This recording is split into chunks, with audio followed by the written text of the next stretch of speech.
I have been affected by 3 deaths in my family: my father, my father-in-law, and my mother. When my mother died, I wept uncontrollably in this house, and I said to myself, perhaps this is the only death that would shock me and the last one. But I was deceiving myself, because on the 1st of April 2020, a phone call came into our house at about 4:30 in the morning, and it was the wife of a member of our church whose husband has just died. She rang on the phone, Pastor, you need to come quickly. My husband has died. I jumped out of bed into the car and drove to her house, and I met her weeping, and I couldn't control myself. I began to weep too. How can a pastor who had come to console someone begin to weep? But I loved the man dearly. He was a very good friend of mine.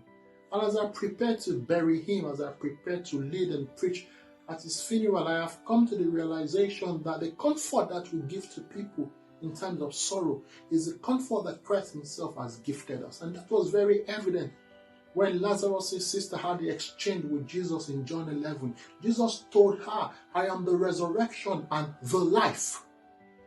When Jesus wept at the tomb of Lazarus, Jesus was not weeping because of his inability to raise Lazarus up. Jesus wept because of what he saw, what sin has done to us. Sin has brought forth sickness, death, and hell.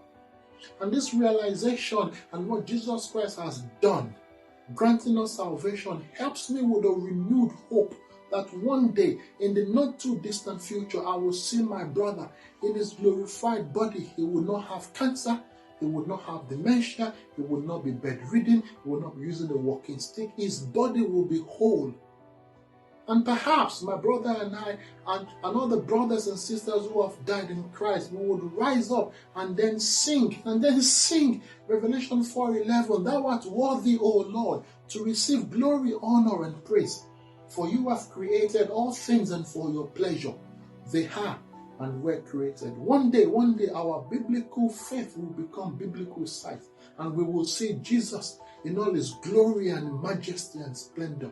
What a day that will be. I look forward to that day in heaven when we will see Jesus and just bow down and just worship him and give him the glory and the honor and the adoration. On that day, the sting of death will be gone. Amen.